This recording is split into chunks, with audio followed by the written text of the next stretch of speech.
세금적인 측면에서만 보면은 이런 약간 억울한 케이스가 나올 수 있다는 거예요. 5분 투자로 10억을 아껴보자. 안녕하세요. 직방TV 절세여신 제네시스입니다. 자, 21년도가 되면은 1주택자 분들도 반드시 세금에 대해서 아셔야 되는데, 바뀐 세금 어떻게 바뀌는지, 그리고 자칫 잘못하면 어떤 피해를 볼 수 있는지, 오늘 내용 끝까지 보시면은 큰 금액을 세이브할 수 있다고 저 장담드립니다. 어떤 내용인지 한번 보시죠. 자, 주택 거래 단계의 세금은 총 3가지가 있는데, 아시는 것처럼 첫 번째 취득세가 있고요. 보유하고만 있으면 재산세는 반드시 내는 것이고, 만약에 금액이 좀 커지면은 종부세라는 걸 낼 수가 있겠죠. 그리고 마지막 양도 단계에서 이제 양도소득세를 내는데, 가장 복잡하고 중요하고요. 특히 이게 자주 바뀌어요. 1주택자 분들은 이 거래 전 단계에 있어서 공동명의가 중요하다는 거를 많이 놓치시는 분들이 계시는데, 왜 그러냐면 취득세는 공동명의 효과가 없고요. 이 재산세 역시 공동명의 효과가 없어요.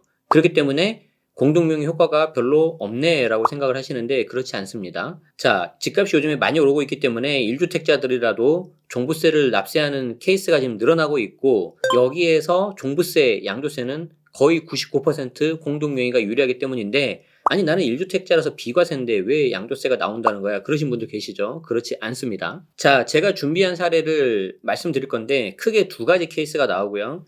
2009년에 취득을 했고요. 지금까지 쭉 1주택을 유지를 하고 있습니다. 이 집을 5억에 취득을 했는데 현재 팔면 10억이라고 가정을 할게요. 자, 그런데 사정이 있어서 이 집에서는 1년 6개월만 거주했다고 가정을 하겠습니다. 자, 이 분이 2019년에 매도하느냐 2020년에 매도하느냐 결과가 같을까요? 다를까요? 대부분의 1주택자분들은 비과세니까 똑같은 거 아니냐라고 생각하실 수 있는데, 그 결과가 올해 완전히 달라지는 거죠. 5억에 취득을 해서 10억에 매도를 하면 양도 차익이 무려 5억이 나오는데, 2019년에 매도를 했다면 1세대 1주택 비과세 받는 거는 당연한 것이고, 5억에 사서 10억이 되면 9억 초과분, 여기에 대해서 최대 장특공 80%를 받아요.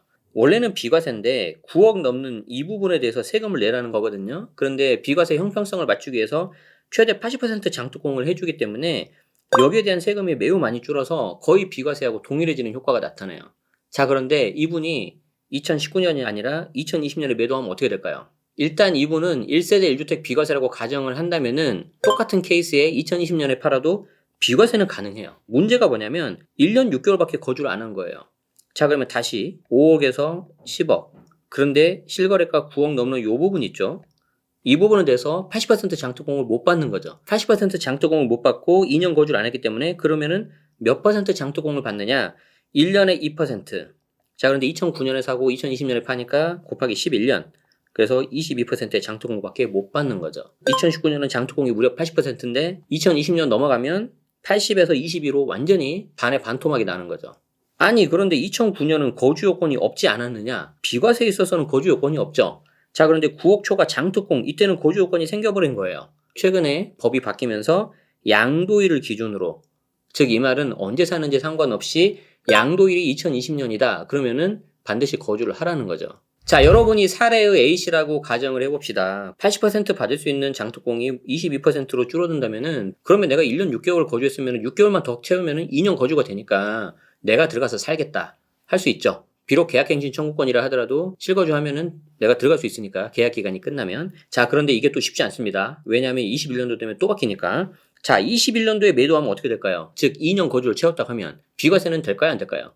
당연히 비과세 되죠. 거주 안 해도 비과세는 된다니까요. 자, 그런데 9억 초과분 장특공이 80이 되는 게 아니고 48밖에 안 올라가요. 자, 왜 그럴까? 2019년에 팔면 80%였고 2020년에 팔면 22라서 내가 6개월을 더 채우는데 80이 안 되고 48에서 그치는 이유가 뭘까? 이게 또 바뀌기 때문에 그래요. 21년도가 되면. 어떻게 바뀌냐면 보유기간과 거주기간을 나눠서 보유기간 1년마다 4%, 그러니까 3년 보유하면은 3, 42, 12%고요. 최대 10년 이상 해야 40%라는 거죠. 이게 보유기간만 했을 때 40 받을 수 있는 거고, 여기에 거주를 붙여야 됩니다. 거주를 했을 때 또 40을 나눴다는 거죠. 자, 그러면 박씨 사례로 다시 돌아가서 제가 보유는 11년이라고 가정을 하고 2년 거주 딱 채웠다고 하면은 2년 거주 2 곱하기 4니까 8%, 보유는 11 곱하기 4 44인데 맥스가 40이니까 40, 두 개 더하면 48% 나오는 거죠.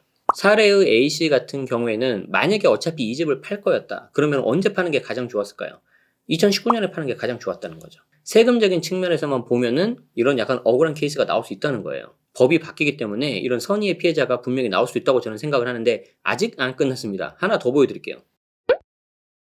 자, 1번 주택을 2009년에 취득을 했고, 자, 2번 주택을 2020년에 취득을 했다고 가정합시다. 안타깝게도 이 2번 집을 잘못 산 거예요, 잘못. 마음에 안 드는 집을 샀거나, 뭐 실수를 했거나, 뭐 여러 가지 사정이 있을 수 있죠. 2번 집을 어떻게 해요? 마음에 안 들지만 팔아야 되겠죠. 그런 케이스 충분히 나올 수 있겠죠. 그렇죠? 자, 그런데 이 잘못 산 2번 집을 팔 때 굉장히 큰 문제가 생겨요. 원래는 1번 집에서 살다가 이렇게 2번 집으로 이렇게 싹 넘어가는 게 가장 일반적인 케이스죠. 그런데 사정이 있어서 2번 집을 잘못 사서 2번 집을 매도하지 않았습니까? 자, 그러면 이때는 일시적 2주택 비과세 안 되겠죠. 먼저 있던 집을 팔아야 되는데 그게 아니니까. 일단 비과세 못 받고요. 조정에서 조정으로 간다고 가정을 했을 때 이때 2번 주택의 취득세는 8% 내야 돼요. 2020년에 취득해서 2021년 매도해서 1년 미만 보유하고 있었죠. 이 경우에 단기 세율이 21년 6월 이후에 매도하는 경우에 1년 미만 70%. 자, 그러니까 집 잘못 사면은 단기 세율 70% 내야 되고 취득세 8% 내야 되는 거예요. 자, 그러면은 1번 집을 2009년 취득했고 2번 집을 2020년 취득했는데 자, 2번 주택 잘못 사서 2021년에 매도를 했다. 자, 그러면 21년도에 2번 집을 매도를 하고 곧바로 얼마 안 있어서 1번 주택을 22년에 매도했을 때 어떻게 될까요? 이 경우에 비과세가 안 됩니다. 자, 왜 그러냐면 원래 비과세 판단은 양도 당시 비과세 요건을 갖추는지로 판단을 해서 1번 주택을 매도하는 2022년을 보면은 2번 주택을 샀다 팔았기 때문에 없는 주택이거든요. 자, 그러면 1번 주택이 하나만 있으니까 당초 취득일인 2009년으로 봐가지고 2년을 훨씬 더 넘겼잖아요. 그렇기 때문에 비과세를 원래 받는 게 맞는데 21년도가 되면 이게 또 바뀌어요. 1번 주택을 사고 2번 주택을 사니까 갑자기 다주택자가 됐다는 거예요. 자, 그리고 2번 주택을 21년도에 매도를 하면은 2번 주택을 매도한 그 순간부터 순수하게 1주택자가 됐다는 거예요. 그래서 여기서 2년을 더 가져가라는 거죠. 다시 한 번만 정리해드리면은 순수 1주택이 된 상태를 따져서 거기서 다시 2년 추가 보유해야 된다는 거예요. 어떠셨나요? 사례에 나온 A씨 사례 보면은 이분은 어떤 느낌일까요? 별 문제 없이 2019년에 팔았다면 상관이 없었을 거예요. 그런데 이게 2020년, 2021년 되면은 계속해서 법이 바뀌기 때문에 어찌 보면 받을 수 있는 혜택도 못 받게 되는 그런 상황이 될 수가 있습니다. 이 내용을 만약에 모르셨다면은 생각보다 많은 피해를 볼 수가 있어요. 자, 그렇기 때문에 반드시 다른 주택을 살 때 세무사 등 전문가와 상담을 하시고 알아보신 다음에 진행을 하시기를 꼭 거듭 말씀드립니다. 자, 오늘 내용 도움되셨다면 좋아요, 구독 부탁드리고요. 많이들 모르실 거예요.